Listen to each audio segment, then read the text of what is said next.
नारायणं नमस्कृत्य नरं चैव नरोत्तमं देवीं सरस्वतीं व्यासं ततो जयमुदीरये। नमो विष्णुपदाय कृष्णपृष्ठाय भूतले श्रीमते कीर्तनानंद स्वामी इति नामिने।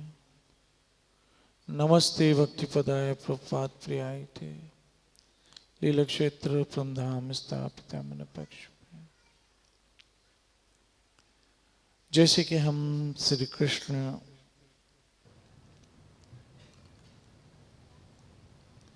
लीला के उपलक्ष्य में कृष्ण कृपा से कल हम भागवत की कथा में जो कथा का प्रवाह बह रहा था उसमें हम महाराज तक पहुंचे। ये जो महाराज है समझ लो भागवत की आत्मा है। ये जो महाराज के अध्याय है भागवत की आत्मा है।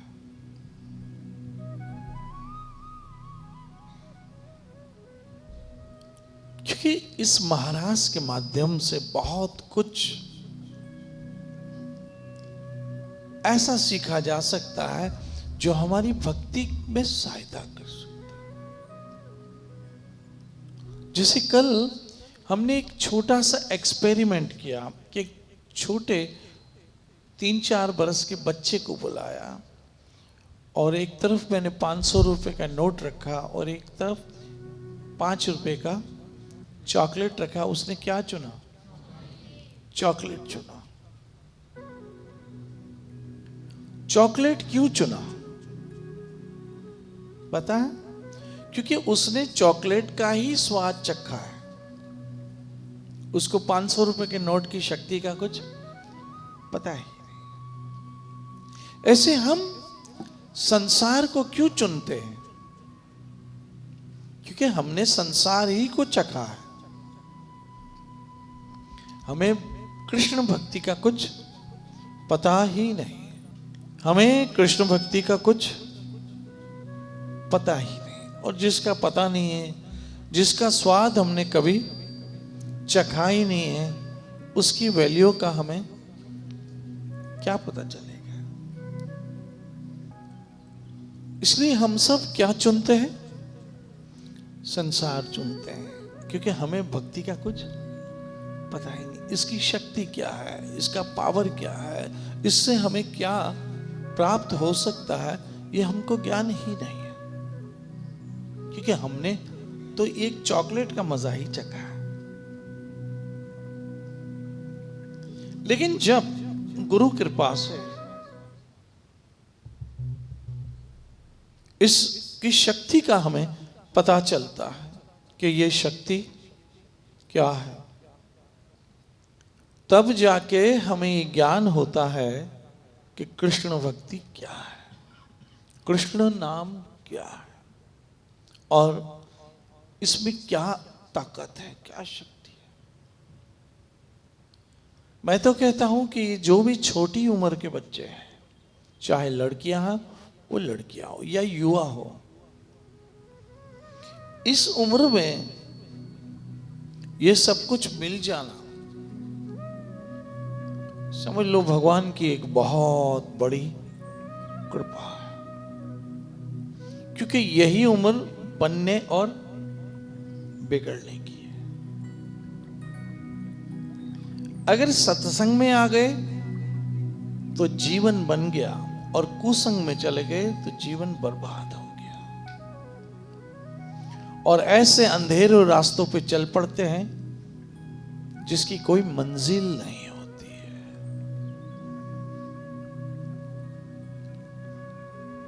कृष्ण गीता में स्पष्ट कर देते हैं, जन्म कर्म चमेव दिव्यम एवं यो वेति तत्वतः। अब देखो ये बच्ची कैसे है। बेटा 1 मिनट खड़ी रहो, आपके हाथ में क्या है? अभी देखो एक बच्ची ने एक संसारिक जीन्स और टी शर्ट पहना है, लेकिन इसके हाथ में माला है। यही सबसे बड़ी खूबी है। वेरी गुड बेटा, सिट डाउन। जबकि ये उम्र तो इसकी इस समय मोबाइल लेके गलियों में घूमने की है।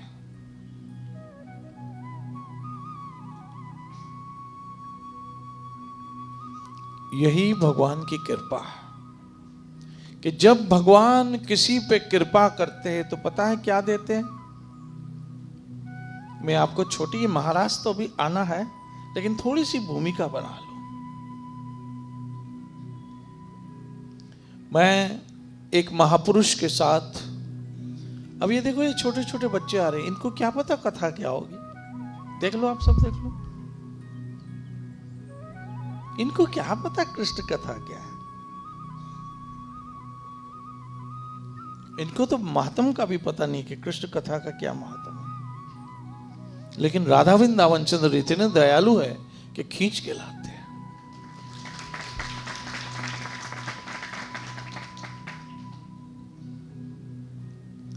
तो मेरे साथ एक और महापुरुष, मेरे बहुत ही प्रिय गोलोकवासी शिला भक्तियोग महाराज भी मेरे साथ थे,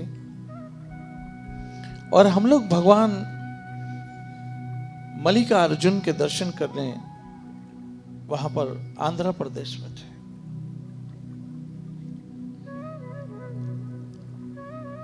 आंध्र प्रदेश में 12 ज्योतिर्लिंग में से एक है मल्लिकार्जुन। वहीं दर्शन करने गए थे, समझना। तो वहां संयोग से हमें एक और संत के दर्शन हो गए, भगवान के प्यारे के। तो हमसे कुछ चर्चा करने लग गए, कुछ बातें करने लग गए, और बातें करते करते कहने लगे कि भगवान जो है बड़े दिल वाले हैं, और है भी। रंक को वालिए राजा बना देते हैं, रंक को राजा बना देते हैं, फकीर को दाता बना देते हैं। भगवान ऐसे।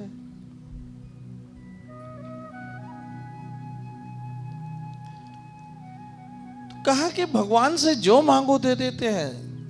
एक गाड़ी मांगो तो 2 दे देते हैं, ले ले।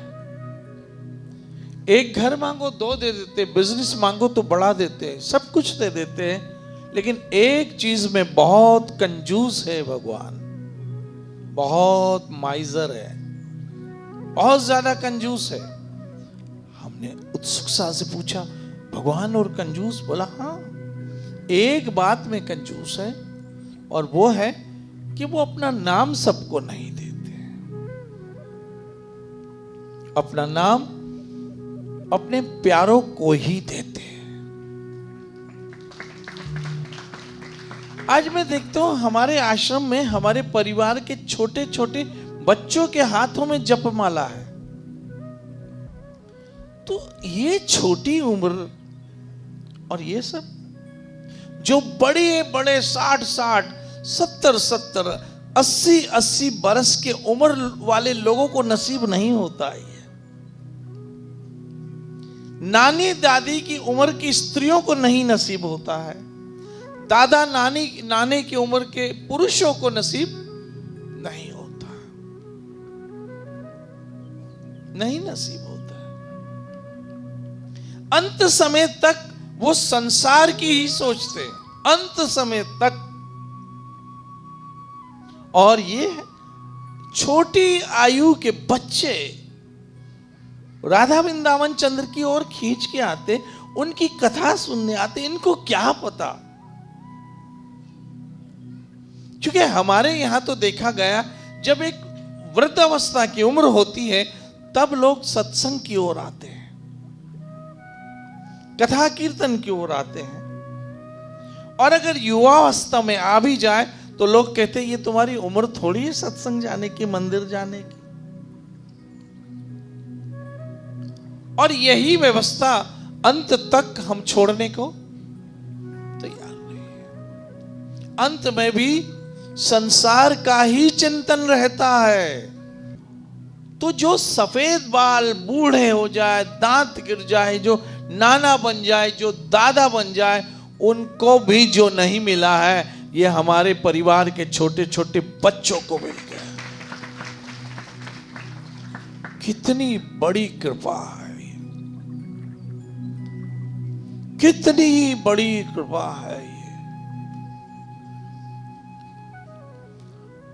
और यही कृपा के माध्यम से हम अपने जीवन के लक्ष्य को प्राप्त कर लेंगे। तो कल मध्यरात्रि का समय था और भगवान श्री कृष्ण को वो गोपियों को दिया हुआ वरदान याद आया। मैंने कल या परसों बताया था कि हम जो राधा वृंदावन चंद्र के सामने जो भी बात रखते हैं, याद रखना, आप जो भी प्रार्थना करते हो, जो भी अर्चना वंदना, जो भी उन तक अपने बात पहुंचाते हो, वो उसी समय प्रोसेस में चली जाती है। याद रखना, उसी समय प्रोसेस में चली जाती है और समय पर वो फलीभूत हो जाती है।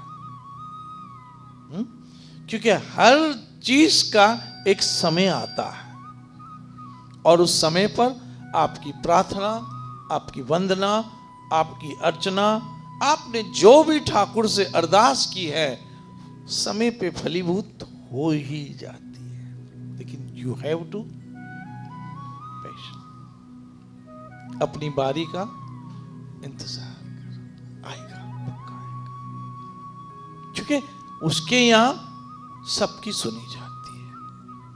अभी आप बोलो कृष्ण, ये जो आवाज आपको आई, आकर वो आवाज बोलो गई, कहां गई?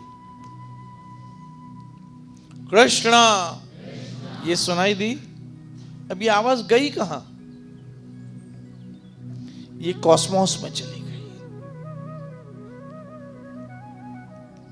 कॉस्मोस में चली गई।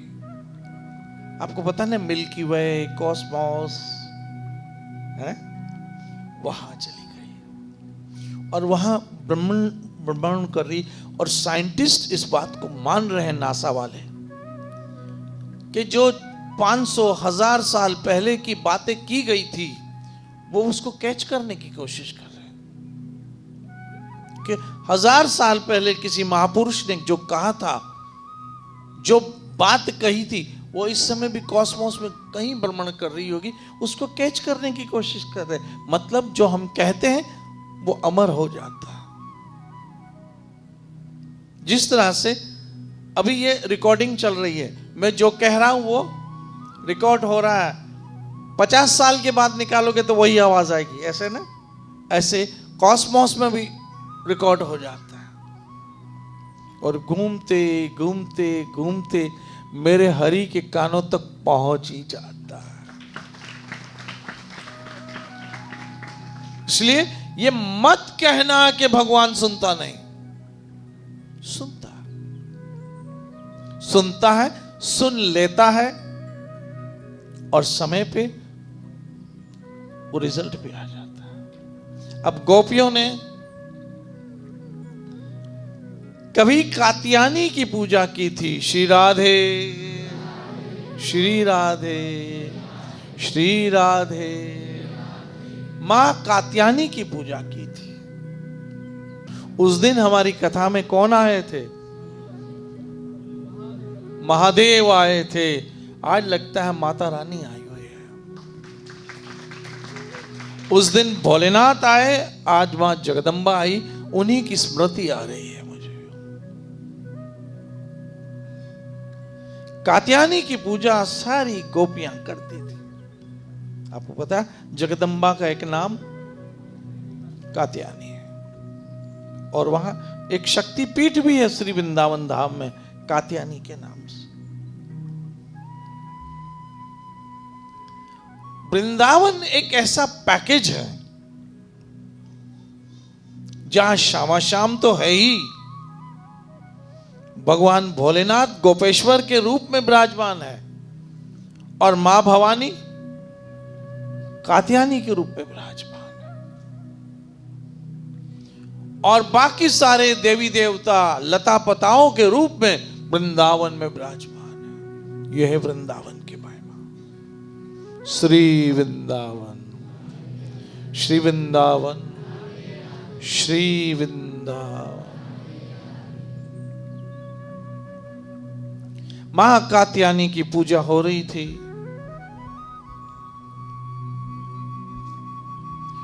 और मां कात्यायनी से सारी गोपियां प्रार्थना करती थी, मां कृष्ण हमें पति रूप में मिले, कृष्ण हमें पति रूप में मिले, कृष्ण हमें पति रूप में मिले।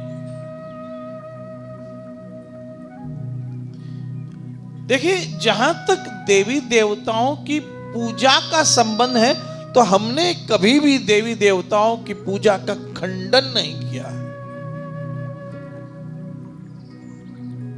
बल्कि देवी देवताओं की पूजा की सही विधि है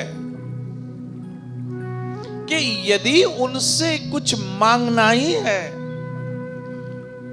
तो कृष्ण नाम मांगो, कृष्ण भक्ति मांगो, कृष्ण कथा मांगो, कृष्ण नाम मांगो, कृष्ण को मांगो। तो सारी गोपियां निस्संदेह कात्यायनी की पूजा करती थी, लेकिन कात्यायनी से मांगती क्या थी? मां जगदम्बा से मांगती क्या थी? क्या? कृष्ण, कृष्ण हमें पति रूप में मिले। कृष्ण पति रूप में क्यों मिले? क्योंकि कृष्ण ही इस जगत का वास्तविक पति है। One thing should be very clear कि यहां गोपियां यदि कात्यायनी से कह रही है कि कृष्ण हमें पति के रूप में मिले, तो यहां पति का मतलब ये संसारिक हस्बैंड मत समझना, ये गलती मत करना। क्योंकि हमने कृष्ण कथा को और संसारिक वासना को मैशअप कर दिया है, मैशअप कर दिया है। समझ ही नहीं पा रहे हैं कि ये कृष्ण कथा उपासना है, और उस उपासना को हमने वासना के रूप में ले लिया है। आज महारास है, और आज हम कृष्ण कथा से महारास में प्रवेश होने की कोशिश करेंगे, और आप सब बच्चे, जो बहनें हैं, जो पुरुष हैं, जो वृद्धावस्था के मेरी माताएं और सज्जन हैं, वो भी भाव जगत में इस महारास में प्रवेश होने की कोशिश करो। खुद को भी यही भाव जगत में जानो कि हम भी इस समय श्रीधाम वृंदावन में ही हैं, और श्रीधाम वृंदावन में इस महारास का हम भी एक हिस्सा है। ये भाव से सुनना कथा, कथा बहुत इनोसेंट भाव से सुनना, बहुत इनोसेंट भाव से, नहीं तो कहीं अपराध ना हो जाए, कथा अपराध ना हो जाए, कहीं कथा अपराध ना हो जाए। बहुत मासूमियत से, इनोसेंट भाव से, बहुत इस भाव से कथा को सुनिए। ये कथा किसी हीरो और हीरोइन की नहीं है, जैसे कि हमारे लोगों ने, और ऐसे ही लोगों के लिए कृष्ण ने गीता में कहा, औ जनंतो माम मूढ़ा मानुष्यम तनुमाश्रम तम परम भावम जनंतो मम भूत महेश्वरम। जब मैं इस संसार में अपना यथारूप अर्थात मनुष्य रूप में आता हूं, तो मूढ़ लोग मेरी निंदा करते हैं, मेरा उपहास करते हैं, मेरा मजाक उड़ाते हैं, क्योंकि वो समझ ही नहीं पाते हैं कि मैं महा ईश्वर हूं, अर्थात ईश्वरों का भी ईश्वर हूं। समझ ही नहीं पाते। कौन? मूढ़ लोग, जिनकी अकल मारी गई है। जिनकी बुद्धि संसार से भ्रमित हो चुकी है वो समझ ही नहीं पाएंगे। इसलिए आप निर्मल बुद्धि से समझिएगा कि मेरे हरि की लीला है। यही हरि की लीला सुन सुन के राजा परीक्षित एक महाभयंकर श्राप से बचा था। याद है ना, सांप के काटने के श्राप से वो भी 7 दिनों में एक तड़प तड़प के मृत्यु होने वाली थी। लेकिन यही कृष्ण कथा, यही श्रीमद् भागवत जब अंतिम दिन राजा परीक्षित से पूछा सुखदेव महाराज ने, ये छोटे छोटे बच्चे मुझे सब सुखदेव महाराज के ही अंश दिखते हैं ऐसी छोटी अवस्था में। अच्छा, इनको पता भी नहीं कि माला क्या होती है, बस इन्होंने तो उठा लिए एक इनोसेंट भाव से। उनको पता क्या है, क्या पता है इनको? जो संत महापुरुष व्रत साधु संत जति सती सन्यासियों के हाथ में एक घोर तपस्या के बाद वो माला आती थी, ये हमारे छोटे छोटे बच्चों के हाथ में हरि कृपा से आ गई है।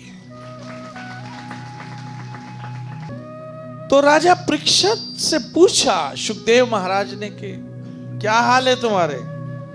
क्योंकि जब कोई बीमार होता है, तकलीफ में होता है, कष्ट में होता है, परेशान में होता है, तो पहला सवाल यही पूछते। क्या पूछते? कैसे हो? तब राजा परीक्षित ने कहा कि महाराज, कहां मौत का डर, कहां तीक्ष्ण नाग, मुझे तो हर और कृष्ण ही नजर आ रहा है। कहीं वो रास रचा रहा है, कहीं कालिया नाग का मृदन कर रहा है, कहीं माखन चोरी कर रहा है। और मैं इन बच्चों को एक एक लीला का स्पष्टीकरण करना चाहता हूं, एक एक स्पष्टीकरण करूंगा। क्योंकि अवजानन्तो महमूढ़ मानुष्यम तनुमाश्रितम परम भामम अजनन्तो मम भूत, वो समझ ही नहीं सकते कि मैं परम ईश्वर हूं। आज हमारे बच्चे भटक रहे हैं और इनको एक योजना के अनुसार भटकाया जा रहा है। बहुत दूर चले गए हमारे बच्चे, धर्म से तो दूर गए हैं, अपने कर्म से भी दूर जा रहे हैं। भगवत गीता जो हमारा मूल सनातन का ग्रंथ है, इनको कुछ नहीं पता है। भागवत जो परम कल्याण का मार्गदर्शन कराता है, कुछ नहीं पता है। न जाने कौन सी संस्कृति में हमारे बच्चों को धकेला जा रहा है और ये मासूम चुपचाप जा रहे हैं क्योंकि उनको कुछ पता ही नहीं।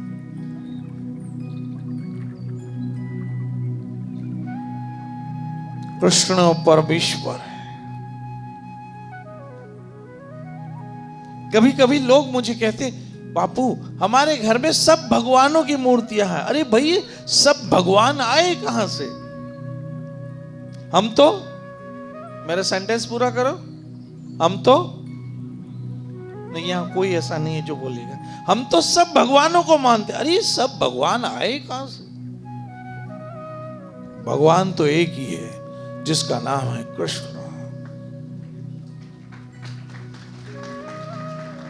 जिसका नाम है राम। बोलिए बोलिए बोलिए बोलिए बोलिए।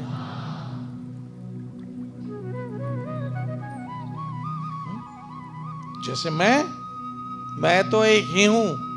अब कोई मुझे मधुसूदन भी कहता होगा, कोई मधुसूदन बापू भी कहता होगा, और कोई सिर्फ बापूजी भी बोलता, हूं तो मैं।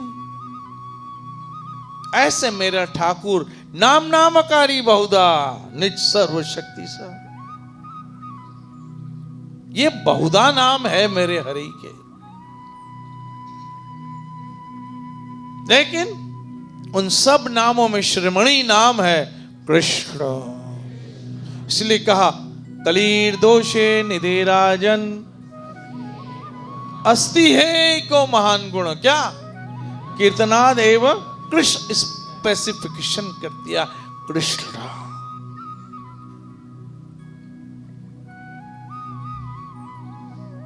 अब सारी गोपियां कात्यायनी की पूजा कर रही है।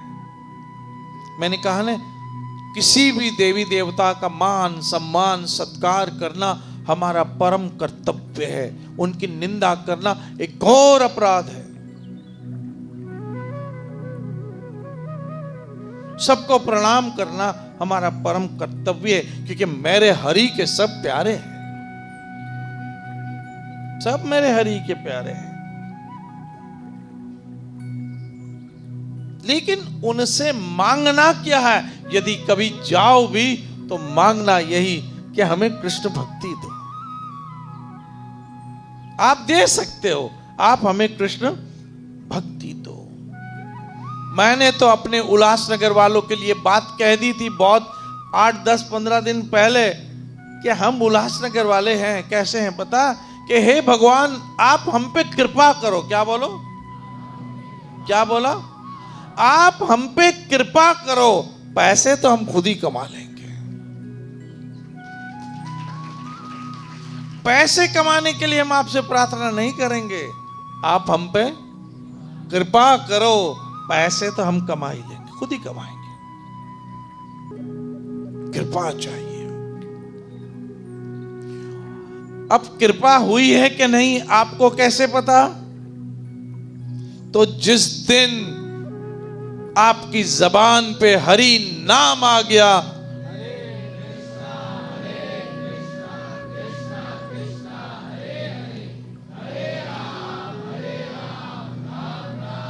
समझ लेना उसी दिन आप पे कृपा हो चुकी है। जब संत मिलन हो जाए, बोलो तेरी वाणी हरि गुण गाए, तब इतना समझ लेना अब हरि से मिलन होगा। ये समय है। इसलिए कात्यायनी से सबों ने पूजा की, प्रार्थना की कि हे मां कात्यायनी हमें कृष्ण, बोलो आप भी बोलो, पति के रूप। हाँ बोलो। लेकिन एक बात याद रखो, यहां जो गोपियां कह रही है कि कृष्ण हमें पति के रूप में मिले, ये पति का मतलब संसारिक हस्बैंड मत समझना। पति का मतलब है मालिक हमारा। क्योंकि पति शब्द का संस्कृत का अर्थ निकलता है मालिक। कृष्ण हमें हमारे मालिक के रूप में मिले, क्योंकि वही तो एक मालिक है। वो जो कहते हैं ना कोई महापुरुष सबका मालिक, ये वो है कौन? एक कहने को तो कह दिया सबका मालिक एक, लेकिन वो एक है कौन? तो कृष्ण कहते मां में कम, वो एक मैं हूं, वो एक मैं हूं। मां में कम मुझ एक की शरण में आओ, क्योंकि वो एक मैं हूं। गीता का 18वां अध्याय और 66वां श्लोक। इसलिए गोपियों ने कहा कृष्ण हमें पति अर्थात मालिक के रूप में मिले, क्योंकि जब वो हमारा मालिक हो जाएगा तो हमें कौन सी कमी, कौन सी कमी। जिस तरह से आपको परसों तरसों का एक उदाहरण दे रहा हूं कि ये अनंत अंबानी जामनगर से द्वारका पैदल यात्रा पे गए, द्वारका के दर्शन करने, अपनी बर्थडे वहां मनाने।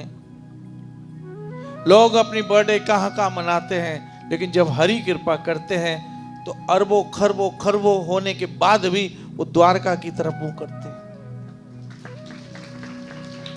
यही हमारा परिवार है कि जब भी कोई खुशी होती है हम राधा वृंदावन चंद्र की तरफ रुख करते हैं, मुंह करते हैं।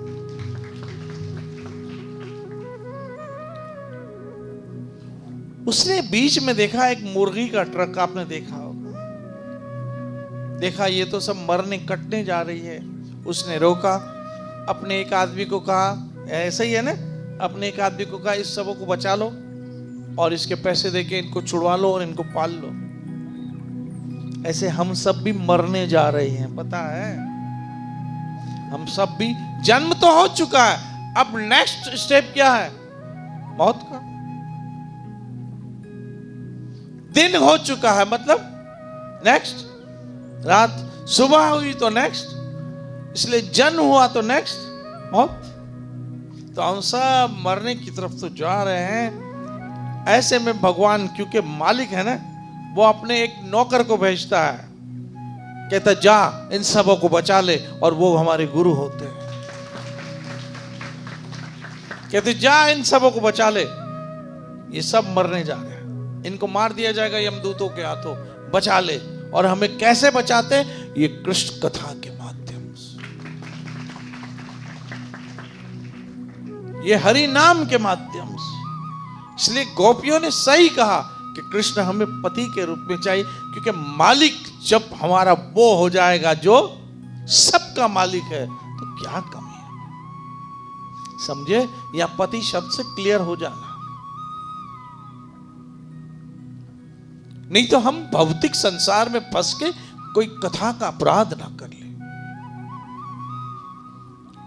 अब कृष्ण ने सबकी स्वीकार किए, क्योंकि कृष्ण गीता में कहते कि जो देवी देवताओं को मानते, इनडायरेक्टली उनकी अरदास मुझ तक ही पहुंचती, और जो देवी देवता देते इनडायरेक्टली वो मुझी से लेके देते।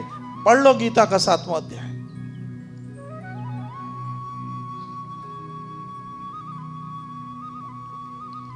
इसलिए अब शरद ऋतु आई, जैसे कल बात हो रही थी, और कृष्ण ने कहा अब समय है इनके इस भाव को पूरा करने का, अब समय है इनके इस भाव को पूरा करने का। इसलिए मध्यरात्रि को कृष्ण ने बंसी बजाई।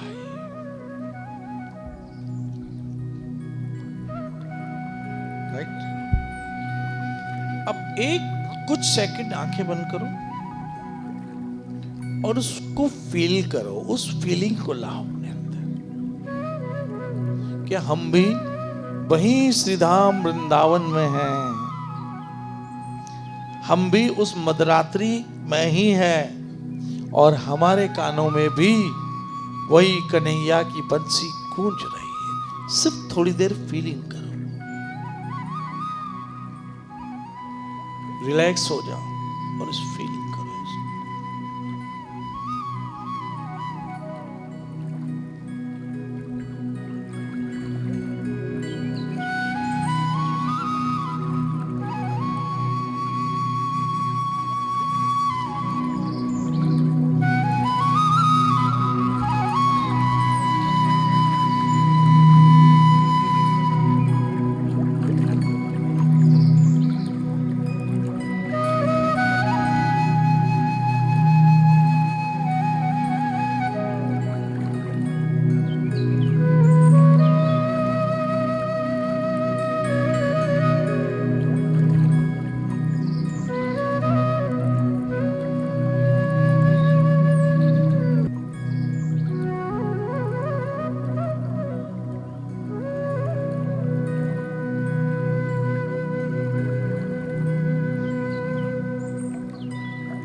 सारे गोपियों के कानों में जब ये बंसी की धुन गूंजने लगी,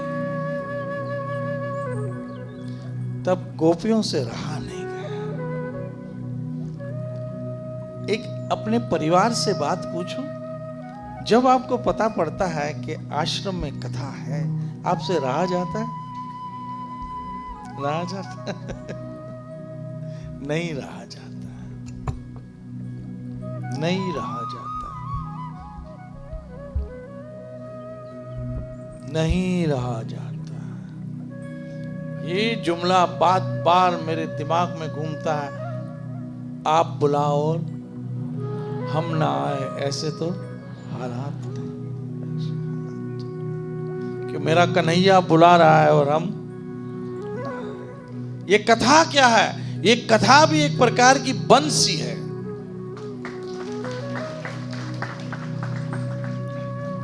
जो व्यास आसन पे बैठता है सदगुरु, वो वास्तव में कृष्ण की जीती जागती बंसी है। जब वो बजती है तो हम आते हैं। वहां कृष्ण की बंसी बजती थी, यहां कृष्ण की बंसी बोलती है। बोलती तो वही है। वो बांस की बंसी थी, ये मांस की बंसी है, लेकिन बोलती वही है। बांस की थी और ये मांस की है, लेकिन बोलती वही है। और कोई कहां से बोल पाएगा? बुलवाता तो वही है, नहीं तो कौन बोल पाएगा? अच्छे अच्छे दुनिया के वक्ता कृष्ण के लिए नहीं बोल पाते, नहीं बोल पाते। ग्लोबल वार्मिंग के लिए बोलेंगे, सेव द सॉइल के लिए बोलेंगे, सॉइल सेव द सॉइल के लिए बोलेंगे, लेकिन यहां हम सेव द सोल के लिए बोल रहे हैं। अब बंसी बजी, आप बुलाए और हम ना आए, ऐसे तो हालात हैं, ऐसे हालात। ठाकुर आप बुलाओ और हम ना आए, ऐसे हालात थोड़ी।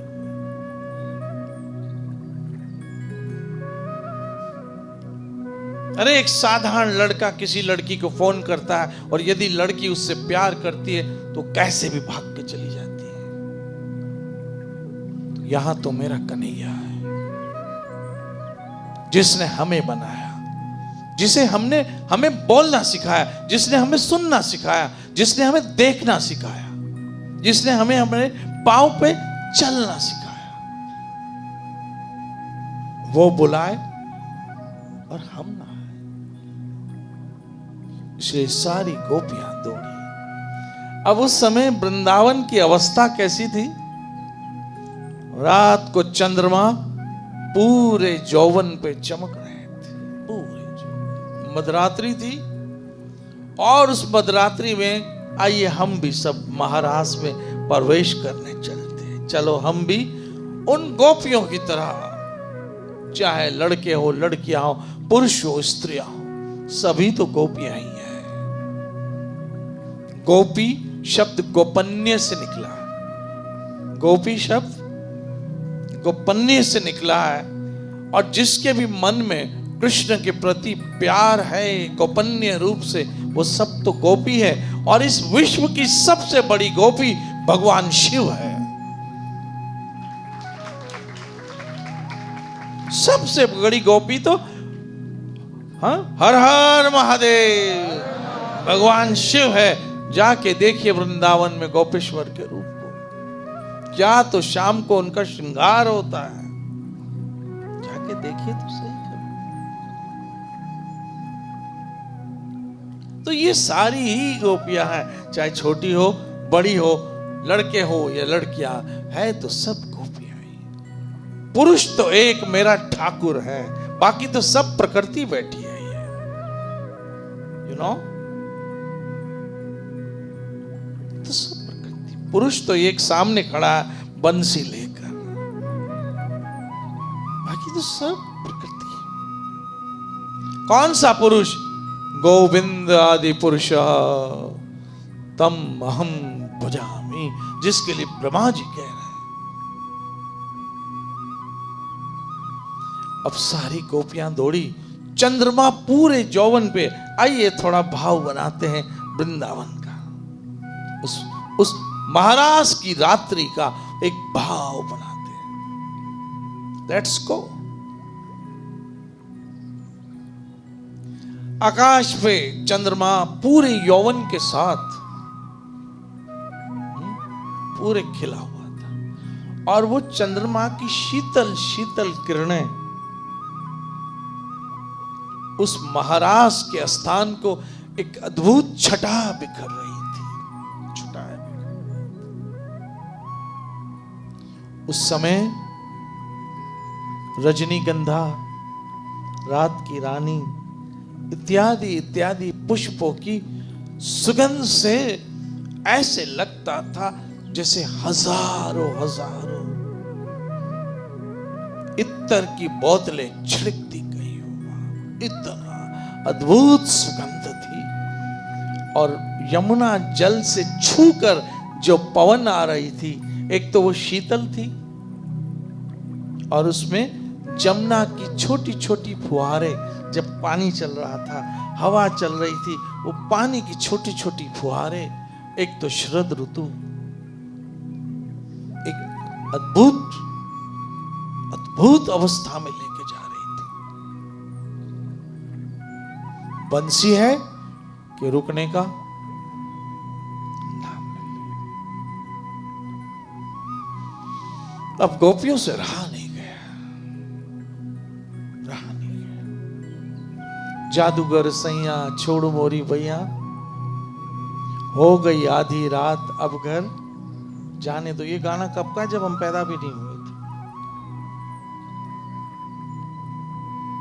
जादूगर सैया छोड़ मोरी भैया, हो गई आधी रात अब घर।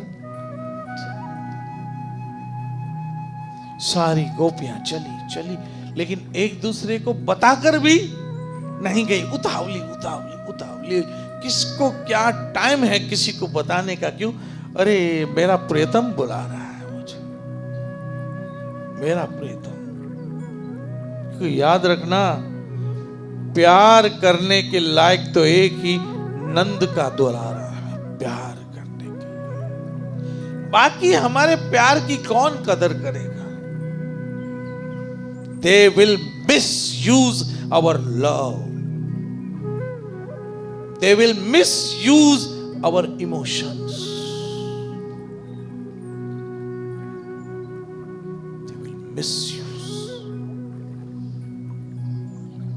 प्यार करने के लायक तो वही प्यारा है जिसने हमें प्यारे बनाए। कोई कहता है ना, तेरी प्यारी प्यारी सूरत को किसी की, तो ये प्यारी प्यारी सूरत बनाई किसने? वो कौन कलाकार है? कौन कलाकार है ये तो बताओ। ये सामने खड़ा है जिसने आपको सुंदर सुंदर बाल दिए जो एक से एक फैशन करते हो, वो मेरे हरि की बख्शिश है।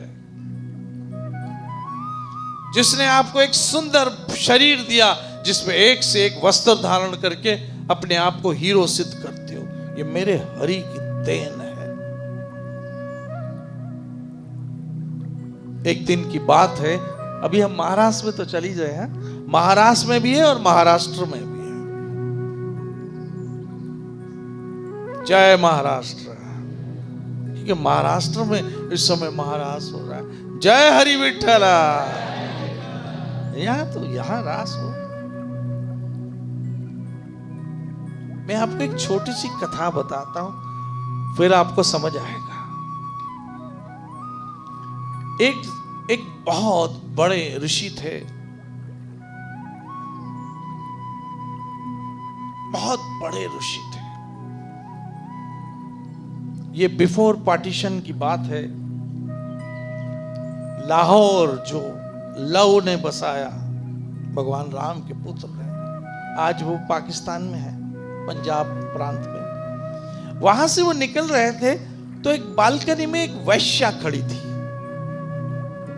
अत्यंत सुंदर, अत्यंत सुंदर, अत्यंत सुंदर वो वैश्या खड़ी थी और बहुत श्रृंगार करके, बहुत श्रृंगार।